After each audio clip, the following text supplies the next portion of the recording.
Salut YouTube, on se retrouve aujourd'hui pour une nouvelle vidéo qui va être la dernière des vidéos bilan de l'année 2024. Donc il y a d'abord eu le dernier point lecture de l'année, le dernier book haul de l'année, le bilan général de l'année et on termine cette série de petits bilans entre guillemets par le classique bilan des sagas.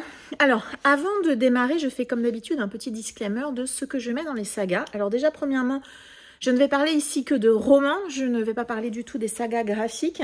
Au moment où je vous dis ça, je me dis que ça aurait peut-être valu le coup, mais c'est vrai que les sagas graphiques, je ne les traque pas, on va dire. Hein. Voilà, puisque j'ai, au moment où l'année 2025 démarre, 2 sagas à rallonge de graphiques en cours qui sont fables, mais on les lit avec Dorian plus ou moins, ou en fonction des publications de chez Urban Nomad, et City Hunter, alias Nicky Larson, que je lis aussi en lecture commune avec Dorian. Pareil, on lit à peu près un tome tous les 2-3 mois, donc voilà, ça se suit tout à fait tranquillement, donc pas forcément nécessaire d'en parler plus ici. Donc on va parler uniquement des romans. Et ensuite, qu'est-ce que je mets dans les sagas? Puisque je sais qu'on ne met pas tous la même chose. Certains ne mettent que les titres d'imaginaire. Donc moi, je mets bien évidemment les séries qui se poursuivent sur plusieurs tomes. Typiquement ce qu'on a beaucoup en SFFF. Je mets également les tomes compagnons. Alors ça, c'est plutôt en romance, même si là, vous verrez, il n'y a pas de romance en cours. Mais s'il y en avait, je les traiterais en saga.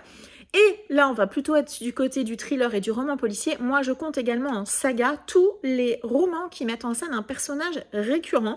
On a typiquement ça en policier thriller. Je vais prendre l'exemple le plus simple, c'est Charcot et Nebel de Tillier. Moi, je les traite comme une saga. Voilà. La manière dont moi, je gère les sagas, je sais que c'est pas le cas de tout le monde. Je sais que certains ne traitent les sagas que en imaginaire, que en thriller policier. Les gens lisent les tomes par-ci par-là. Moi, je les lis dans l'ordre, voilà. Après, chacun gère sa lecture comme il l'entend, bien évidemment. C'est comme ça que moi, je gère mes lectures et comme ça que cela me fait plaisir. Donc, j'ai mon petit carnet 2024. Si vous voyez que je plonge régulièrement, c'est parce que j'ai un certain nombre de notes, notamment de suivi. Hop, alors il a un peu morflé cette année, mais voilà, en gros, comment je fais, tout simplement. Je mets le titre de la série. Petit spoil, du coup, je suis pas très maline. Et puis en face, des petits carrés avec le numéro du volume. Et je colorie si je les lis au fur et à mesure. Voilà. Quand l'année 2024 a démarré, j'avais 19 sagas en cours. Donc sagas imaginaires, contemporaines et thriller. Sur ces 19 sagas, j'en ai abandonné 3. On va démarrer par celle-ci. Alors, je vais un peu trop vite, je pense. Donc, 19 sagas quand l'année a démarré.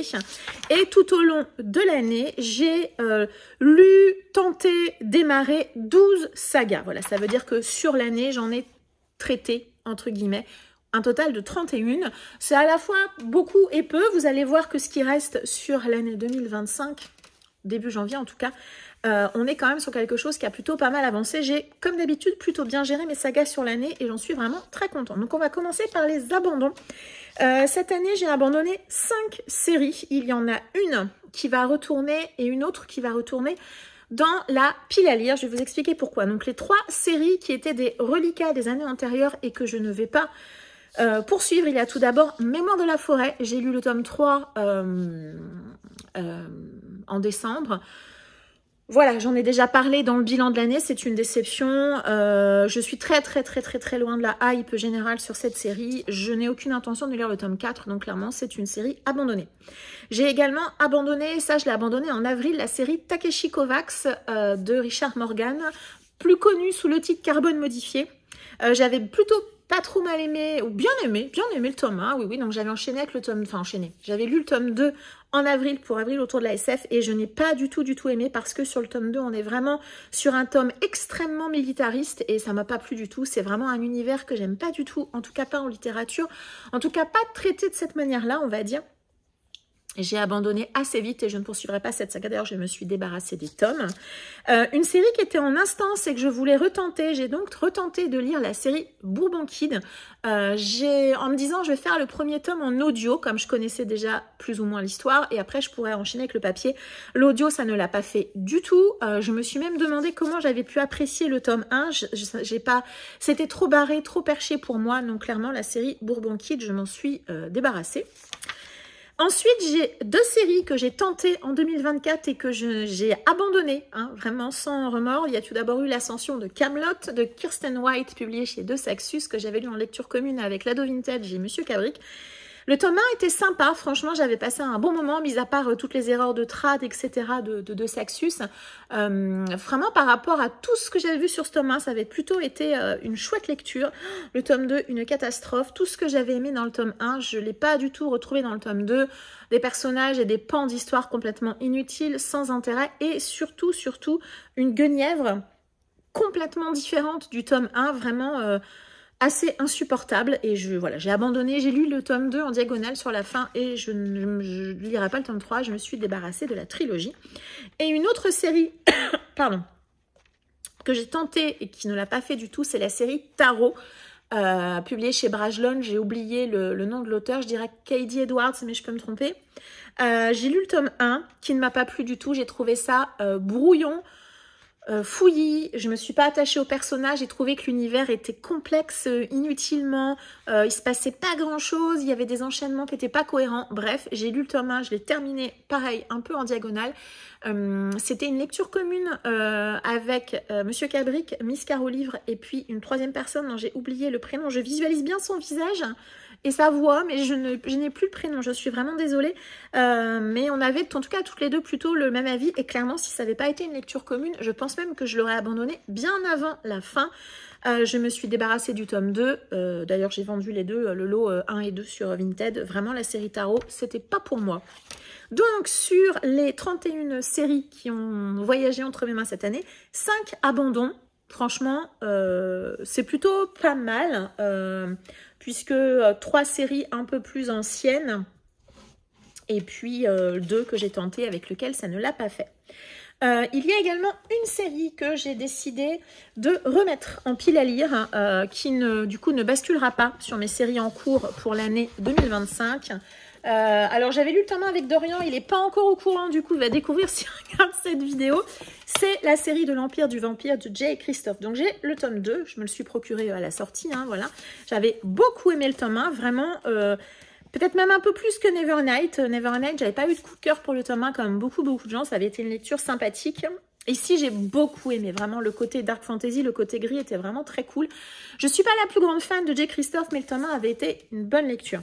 Je me suis donc procuré le tome 2, sauf que le tome 3, pour le moment, ça n'a pas l'air d'être prévu tout de suite. Donc, j'ai décidé de sortir la série de mes séries en cours, de remettre ce tome 2 dans la palle, on va dire.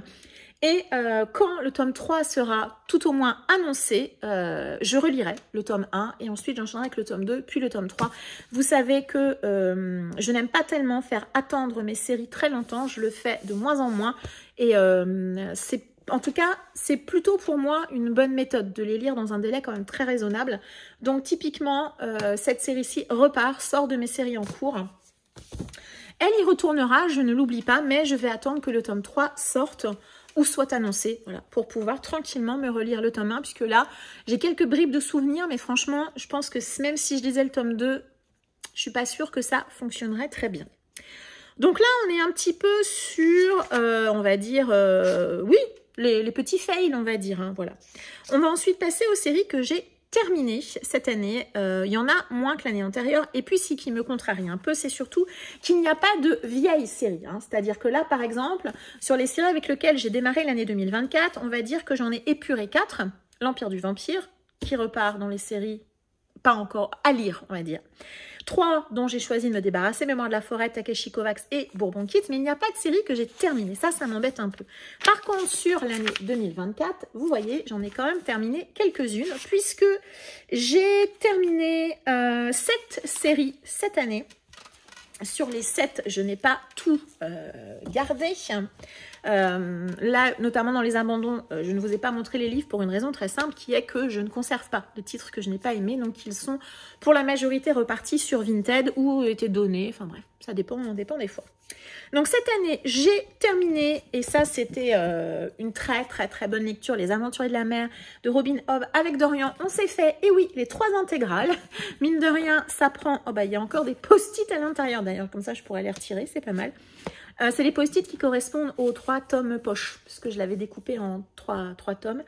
Les Aventuriers de la Mer, c'est une série qui fait suite à l'Assassin Royal. Vous n'êtes pas obligé de lire l'Assassin Royal première époque avant de lire les Aventuriers de la Mer. Par contre, vous pouvez tout à fait le lire indépendamment.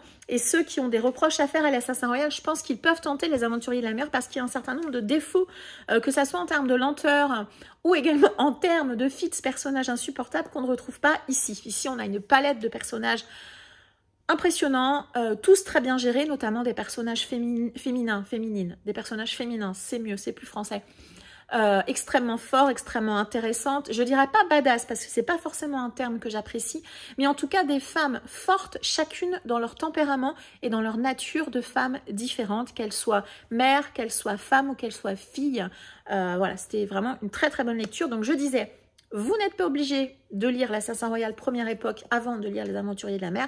Par contre, vous êtes obligé de les lire pour lire l'Assassin Royal deuxième époque. Voilà, je ne dis que ça. Par contre, pour le coup, là, c'est indispensable.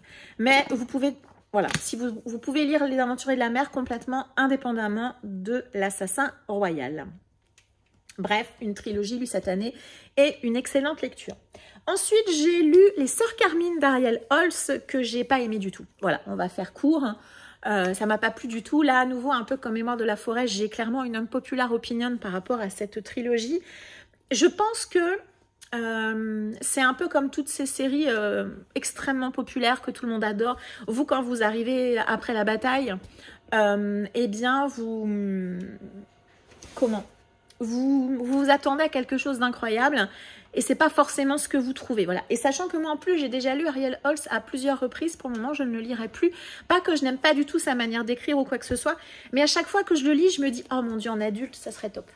Je trouve qu'il a d'excellentes idées, mais à chaque fois je suis un petit peu frustrée parce que forcément en young adulte ou même en jeunesse, forcément voilà la manière de raconter, enfin pas la manière de raconter, mais les attentes sont un petit peu différentes. Et j'avoue qu'à chaque fois je reste un petit peu sur ma faim. Vous savez que je ne suis pas la plus grande lectrice de jeunesse et de young adulte dans sa version young. Voilà. Voilà. Donc Ariel Holz, je pense que je vais m'abstenir en tout cas pour un long moment. Et Les Sœurs Carmine, ça ne l'a pas fait. J'ai également lu Les Contes fracturés de Alex I. Harrow, publié au Rayon Imaginaire, que je n'ai pas aimé non plus. J'avoue que depuis ma lecture, j'ai vu plusieurs vidéos de Lucie Allu où elle parle de cette duologie. Je pense que je vais retenter l'autrice, peut-être dans Le Temps des sorcières, avec un œil un petit peu différent grâce à la vie de Lucie. Il n'empêche que je ne renie pas du tout ne pas avoir aimé Contes fracturés. Je n'ai pas aimé du tout ce que l'autrice en a fait, même si grâce à Lucie, on va dire que je comprends mieux le pourquoi du comment elle a fait certaines choses. Je pense que peut-être également ces livres ont été pas très bien marketés puisqu'on nous les a un peu vendus comme des réécritures de contes. C'est pas tout à fait ça. Alex I. Harrow part sur quelque chose de... une déconstruction plutôt qu'une réécriture des contes avec une manière de les envisager et d'envisager ces histoires assez différentes. Peut-être que si j'avais lu l'avis de Lucie avant, mon avis aurait été un petit peu différent, mais je dois bien reconnaître que ce ne sont pas deux histoires qui m'ont particulièrement plu ni touchée en termes d'émotion. Voilà. Mais grâce à Lucie, je retenterai l'autrice. Je pense vraiment, je veux me faire un avis en ayant l'avis de Lucie en tête par rapport à ce qu'elle a proposé sur cette duologie Contes fracturés. Et ouais, voilà, je pense que je relirai l'autrice malgré tout. Ensuite, j'ai lu, là pour le coup, j'ai cédé à la hype, Wayward Pines de Blake Crouch, publié chez Gelmester Collection Totem. J'ai lu cette trilogie. Comme tout le monde, j'ai beaucoup aimé. Je peux pas vous en dire grand chose parce que la moindre petite chose est spoilante, c'est dommage.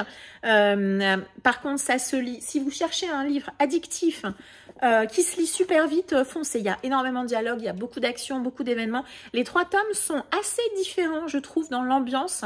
Voilà, c'était une excellente lecture. J'avais déjà lu du Blake Crouch il y a longtemps. J'avais lu, il me semble que c'était Dark Matter, que j'avais moyennement aimé, mais je reconnais, après avoir lu Wayward Pines, le côté extrêmement cinématographique de ce qu'il raconte, et je comprends pourquoi plusieurs de ces titres ont été ou vont être adaptés en série télé et ou en film, je sais pas trop. Je comprends parce qu'effectivement, ce qu'il propose, ça, je pense que j'ai pas le mot, ça se transposerait très bien d'un point de vue visuel, série télé, film, etc. Bref, j'ai lu ça, c'était super addictif, je l'ai dévoré, c'était top. Voilà, je n'ai rien de plus à dire. J'ai également lu la duologie Mystic Flown de Dana B. Chalice. J'étais partie extrêmement confiante puisque je l'avais acheté à Mons l'année dernière. Donc je l'ai lu assez vite cette duologie. L'autrice, la personne qui était présente de la maison d'édition, c'est pas Scrinéo. J'ai Scrinéo en tête, mais je crois pas que ça soit Scrinéo. Gulfstream, c'est Gulfstream. Nous l'avait vendu un peu comme une inspiration d'Escaflowne, animé des années 90-2000 que j'aime beaucoup, avec des robots, un univers parallèle, etc. J'ai vu les influences de l'autrice par rapport de l'animé sur le roman qu'a écrit l'autrice. Mais j'ai trouvé ça parfois un peu brouillon, quelques lenteurs. Par contre, je reconnais à l'autrice une jolie plume, un univers extrêmement riche. J'ai pas gardé cette duologie parce que j'ai pas forcément eu envie de la relire. Par contre, je pense que je relirai l'autrice dans d'autres titres. Elle a notamment un one-shot qui est également dispo chez Gulfstream. Donc, je pense que je la retenterai dans d'autres choses pour voir si cette manière de faire est constante ou voilà, si c'est juste cette duologie-là qui peut-être a moyennement fonctionné avec moi, même si je maintiens, c'était très sympa, très agréable, très dynamique. Enfin, voilà, vraiment, c'est une duologie que je pourrais tout à fait recommander. Ensuite, j'ai lu la trilogie, une trilogie de fantasy historique, L'œil du dieu serpent de Eliane Jolmes, je ne sais pas trop, publié aux éditions Alchimiste. C'est un service presse que j'ai reçu de la maison d'édition. J'ai reçu les 3 tomes en service presse. C'est vraiment une excellente série de fantasy historique que je relirai probablement un jour parce que ça reste quand même assez dense sur certaines choses. Pas mal de dénonciations sur le rôle des femmes, le colonialisme, l'appropriation culturelle, etc. etc. Vraiment, et qui met aussi en scène le vaudou. Quelque chose que je connais pas du tout, très mal. Voilà, c'était très sympa à lire, j'ai beaucoup aimé cette trilogie et franchement moi je vous la recommande si vous êtes amateur. Attention, de fantasy historique parce que là vraiment on a quand même une grosse dimension et importance de l'univers historique des années 1700 me semble-t-il, puisqu'on est aux alentours de Cuba, sur tout ce secteur américain, Amérique du Nord, Cuba, etc. Bref, c'était chouette et je relirai. Et j'ai une autre série de l'autrice dans ma palle, publiée chez Plume Blanche, Les 5 dragons de bambou, quelque chose comme ça. Donc du coup, je suis curieuse de la découvrir. Là, on était dans quelque chose d'historique et vaudou, et là, on sera dans... Je fais ces gestes-là parce que les plumes blanches sont là-bas. Là, on sera du coup chez Plume Blanche dans quelque chose d'asiatique, donc complètement différent.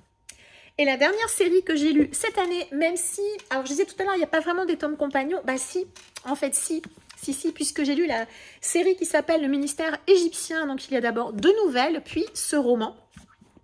C'est de P. Gilly Clark et c'est publié chez La Talente. J'ai beaucoup aimé. Ici, c'est, on va dire, de la fantasy... Non, du steampunk dans un univers égyptien.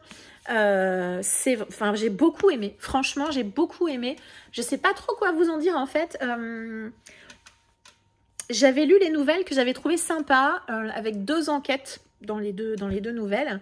On n'est pas obligé d'avoir lu les nouvelles avant, mais c'est vrai que vous savez que je suis un peu ligne.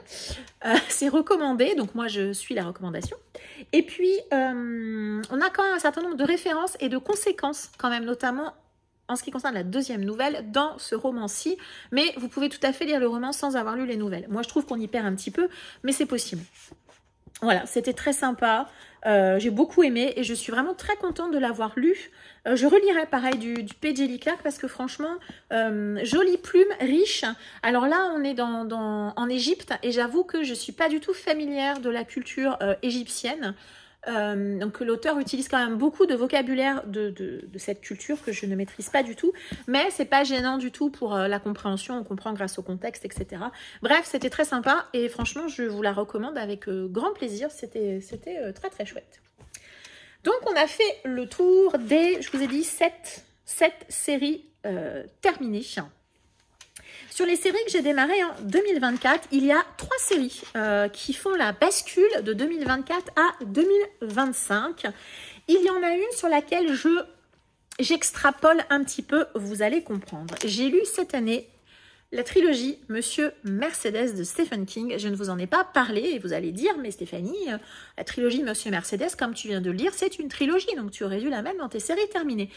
Tout à fait, mais je suis un peu... Vous l'avez vu par rapport à mes séries. Alors certes, j'aurais pu considérer que la série était terminée, mais il s'avère que le personnage de Holly, qui est un des personnages principaux de la trilogie Monsieur Mercedes, revient dans d'autres romans et ou recueils de nouvelles de King. Donc j'ai fait le choix de ne pas de traiter Monsieur Mercedes comme trilogie indépendante, mais de traiter la série Holly. Et donc, je considère que j'ai lu les 3 premiers tomes, Monsieur Mercedes, Carnet Noir et Fin de Ronde, et que le 4e tome, celui auquel j'en suis, c'est L'Outsider, donc de Stephen King, publié au livre de poche. Je ne vais pas lire la 4e, mais je sais que c'est un roman qui va me permettre de retrouver Holly, un super personnage que j'ai beaucoup aimé dans Monsieur Mercedes. Et puis après, les 2 autres romans qui font partie de cette série, ce sont des recueils de nouvelles. Il y a notamment Si ça saigne et puis je sais plus lequel. Et non, pas Holly, Holly c'est un roman, on verra bien. Mais voilà, moi je considère que j'en suis à L'Outsider. Voilà, j'ai lu les 3 premiers tomes, donc Monsieur Mercedes avec Dorian. Je ne sais pas s'il aura envie de poursuivre avec ce roman-ci, mais j'aimerais bien, voilà, celui-ci, pouvoir me le sortir cette année. C'est quelque chose que je vais beaucoup vous dire, je crois. Ensuite, avec Dorian, on a donc terminé Les Aventuriers de la Mer. Et on a dit, bah, on va enchaîner, on va continuer. Donc, on a lu L'Assassin Royal, la première intégrale de la 2e époque. Je ne sais pas si vous avez remarqué, mais on s'est donc fait les 3 intégrales des Aventuriers de la Mer, plus celle-ci. En 2024, on a quand même charbonné pas mal, hein, vraiment. Donc, on a enchaîné avec la 2e époque, une 2e époque assez lente, beaucoup de rappels sur le premier tiers, un peu de longueur, un fitz qui est parfois insupportable, mais l'autrice, elle met en place tellement de choses super intéressantes que bien évidemment qu'en 2025, on va donc poursuivre avec Dorian et terminer cette 2e époque, puisqu'il n'y a qu'une seule intégrale pour terminer la 2e époque, mais une intégrale de plus de 1000 pages, et oui. Mais on va donc, voilà, lire cette 2e intégrale et terminer cette 2e intégrale. Je ne sais pas si on poursuivra. Alors, non seulement il y a 1000 pages, mais alors c'est écrit petit. Alors là, c'est la première intégrale parce que je crois que je n'ai pas encore acheté la seconde intégrale. Mais voilà, quand on aura planifié la date de lecture, je me le procurerai. C'est absolument certain. Je ne sais pas si on poursuivra. Je crois qu'après, c'est La Cité des Anciens.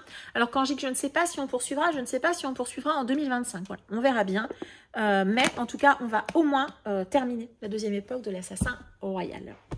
Et une autre série qui m'intriguait depuis très longtemps, qui a été une première lecture fort sympathique et intrigante. Je pensais réussir à la terminer en décembre, mais voilà, j'ai priorisé d'autres séries et bon, malheureusement, j'ai pas pu. Mais j'aimerais terminer cette année les tomes 2 et 3 de Half-Bad. Donc là, c'est le tome 2.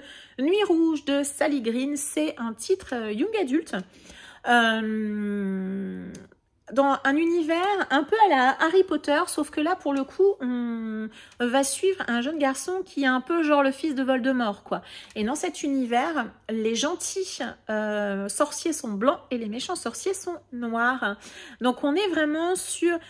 C'est pas très fin, voilà, pour la dénonciation. On a bien compris, mais elle a le mérite d'être là, cette dénonciation, d'être intéressante sur d'autres sujets. Et j'avoue que à la fin du tome 1, je me pose quand même pas mal de questions sur la suite des aventures de Nathan. Ouais, c'était plutôt chouette. Et voilà, clairement, par contre, il y a de fortes chances que si je lis cette série, j'enchaîne les tomes 2 et 3. Mais c'est donc une série qui me suit de 2024 à 2025. Donc, je ne conserve que 3 séries, on va dire, de cette passation. Et maintenant, on va passer aux antiquités qui sont là depuis un petit peu trop longtemps, que j'ai avancé cette année ou pas. On va faire un petit point par rapport à ça. J'aimerais avancer cette année, mais je pense qu'avant, je me relirai le tome 1. J'aimerais poursuivre les Chroniques de Krondor de Raymond Ifest. Là, j'ai une très très vieille édition qui s'intitule Milamber le Mage. Je dis une vieille édition parce que je crois que maintenant, c'est publié chez Milady ou Brajlon, je sais plus. Mais que en plus, le découpage n'est pas tout à fait le même. Moi, j'ai 4 tomes et je crois que maintenant, c'est 3 tomes. Bref, c'est pas très grave. Alors, il y a un truc incroyable dans ce roman. Il y a un résumé de l'épisode précédent. C'est assez incroyable pour le signaler. Mais j'aimerais quand même me relire le tome 1 avant d'attaquer ce tome-ci, sachant que c'est de la fantaisie à l'ancienne, mais ça s'était lu extrêmement bien. J'avais passé un excellent moment avec le tome 1. On n'est pas dans des choses hyper originales. Un jeune homme, un élu, il a des pouvoirs, etc. Des nains, des elfes, des sorciers. Voilà, c'est assez classique. Mais franchement, j'avais passé un très chouette moment avec le tome 1. Et je pense que avant de relire ce tome 2, je me relirai probablement le tome 1. Mais je considère toujours cette série comme étant en cours parce que je ne veux pas la lâcher, parce que Raymond Ifest a créé tout un univers autour de ces chroniques de Krondor et j'aimerais bien réussir à l'avancer. Une série que je n'ai pas du tout avancée cette année, c'est La Reine des damnés. C'est la série des Chroniques des vampires de Anne Rice. J'en suis au tome 3, La Reine des damnés. Moi, j'ai cette très très jolie version publiée chez Pocket. Je suis assez fan de cette édition-là. Au fur et à mesure que je les trouve, parce que je dis ça parce que ça devient quand même assez difficile de trouver cette édition-là, je me débarrasse de mes vieux Pocket Terreur qui ont un peu souffert quand même. J'avais lu Entretien avec un vampire et Lestat, je crois, la même année. J'avais préféré Lestat parce qu'Entretien a un côté très gothique et très lent. Lestat était beaucoup plus dynamique. Et ici, j'ai souvenir qu'il y a quand même pas mal de mystères que l'autrice réussit à développer. Donc j'en suis à ce tome 3. J'ai pas lu du tout de tome en 2024, donc j'aimerais quand même bien lire ce tome 3, pardon. C'est assez gros. On verra bien. Une série, je vous avais dit, ouais, je veux la finir, objectif. Bon, c'est foiré, je vous le dis tout de suite. Mais là, cette année, c'est la bonne. Il me reste 3 tomes. C'est ma série Guilty Pleasure. C'est la série qui a des défauts. C'est la série un peu vieille. Elle n'est pas parfaite. Mais quand je la lis, je passe toujours un tellement bon moment. Et j'aime beaucoup, beaucoup l'univers proposé par l'autrice. C'est la série de The Mortal Instruments. Donc, sur la série principale, j'en suis au tome 5. Donc, c'est La Cité des âmes perdues de Cassandra Clare. C'est le tome que je dois lire puisque dans l'ordre de lecture préconisé, on doit alterner un tome de la série principale et un tome des origines. Donc, cette année, j'ai lu le tome 2 des origines qui a été une très chouette lecture, forcément. Et voilà, j'en suis à ici. C'est vrai que ici, je suis pas très fan du couple principal qui est Clary et Jace, je crois. Je suis pas hyper fan, mais je trouve que l'autrice, il y a un truc qui marche avec moi. Vraiment, il y a un truc qui marche. Donc, cette année, je veux absolument terminer la série The Mortal Instruments. Comme ça, je pourrais poursuivre avec Renaissance. Voilà. Mais là, du coup, sur cette série-là, il me reste 3 tomes. 2 tomes de la série principale et 1 tome des origines. Voilà. Et après, comme ça, je pourrais poursuivre avec Renaissance, qui est la série suivante. J'aime beaucoup, beaucoup l'univers qu'elle a créé autour de ces chasseurs de démons. Ouais, j'aime beaucoup, beaucoup. En plus, pour l'époque auquel ça a été écrit, il y a pas mal de représentations, il y a de l'inclusion, il se passe beaucoup de choses. Je trouve qu'elle est culottée et qu'elle a du cran, l'autrice, pour proposer un certain nombre de choses. Bref, j'aime beaucoup. C'est mon guilty pleasure parce que je sais que c'est pas parfait.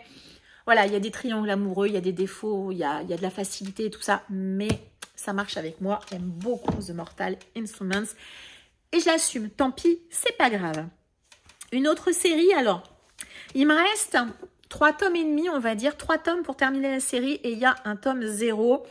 Dans mes rêves les plus fous, j'aimerais la terminer en totalité. Je ne sais pas si ça sera possible, ça se lit quand même très très bien.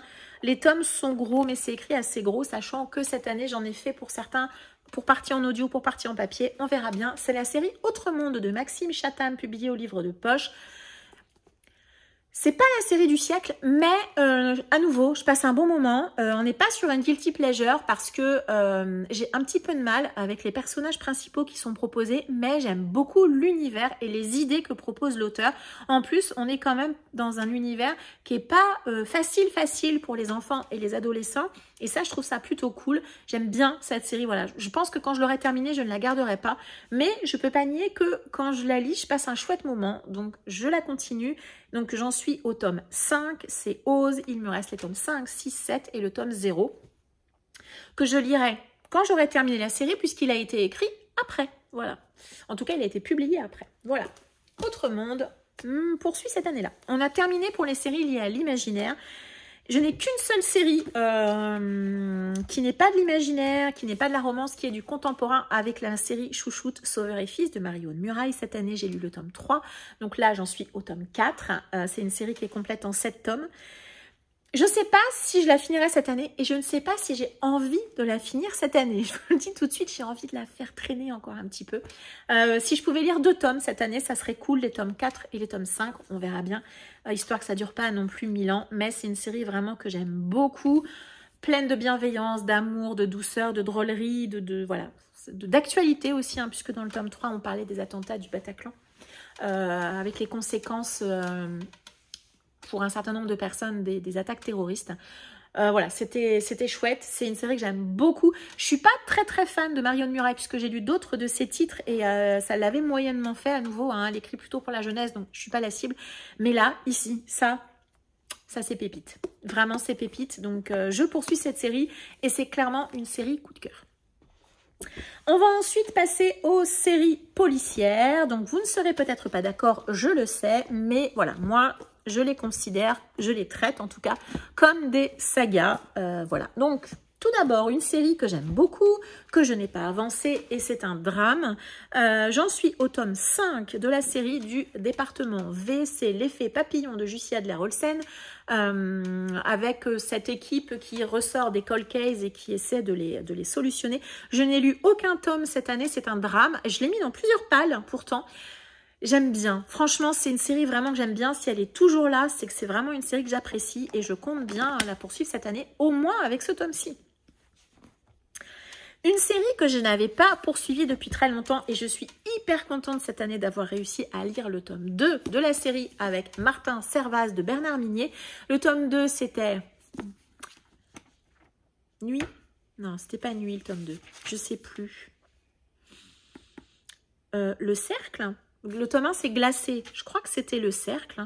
Peut-être bien que c'était Le Cercle, je ne sais plus. Bref, le tome 2, celui qui est juste après Glacé, dont j'ai oublié le titre. Ah bah si, c'est ça, Le Cercle. Il est juste derrière moi. C'est Le Cercle.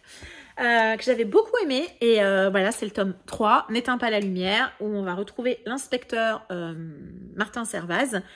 Voilà, j'ai rien d'autre à dire. Je suis hyper contente d'avoir sorti ce tome 2. J'avais peur d'avoir perdu plein de souvenirs et tout.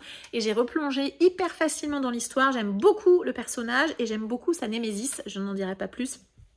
Qui m'intrigue vraiment beaucoup. Ça se lit super bien. Bref, j'aimerais bien lire ce tome 3 cette année. N'éteins pas la lumière. Oui, c'est tome 3. Ensuite, une série. Celle-là, je suis contente. Je la lis tranquillement. Un tome tous les ans, généralement en août.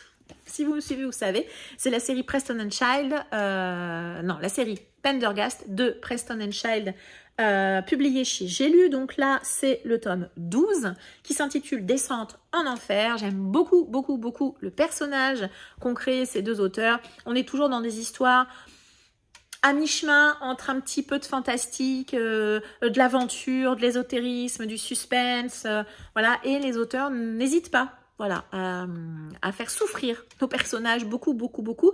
Il y a certains tomes que j'ai préférés à d'autres, bien évidemment, mais globalement, c'est une série que j'aime beaucoup et un personnage que j'aime beaucoup, donc je poursuis et j'en suis donc au tome 12. J'ai lu cette année le tome 11, je suis très contente. Une série que j'ai hésité il y a 2 ans à sortir de mes séries en cours. Finalement, j'avais lu un tome et ça s'était très, très bien passé. Donc, cette année, je n'ai pas lu de tome, mais il faut absolument que je lise le tome 3 de la série de l'inspecteur Chen, écrit par Qiu Xiaolong, Encre de Chine, publié chez Point. C'est une série, franchement, que j'aurais tendance à dire, en tout cas sur les 2 tomes que j'ai lus, qui sont plutôt à réserver aux gens qui vraiment sont intéressés par l'Asie et par la vie et les systèmes politiques chinois. Parce que l'auteur nous dépeint vraiment de manière extrêmement précise et réaliste comment fonctionne la Chine. Alors la Chine des années 90, je pense... Moi, j'aime bien, je trouve ça super intéressant. Il y a un rythme parfois assez lent, assez gluant même dans mon souvenir, notamment sur le tout premier tome que j'avais lu. Mais je veux poursuivre, vraiment, vraiment, je veux poursuivre. J'aime bien cette série. À nouveau, pas la série du siècle, voilà, mais je passe toujours un très bon moment. D'ailleurs, je ne suis pas certaine d'avoir regardé les 2 tomes que j'ai lus. Mais voilà, je suis intéressée et j'apprends quand même à chaque fois pas mal de choses sur la Chine de cette époque. C'est extrêmement intéressant et voilà.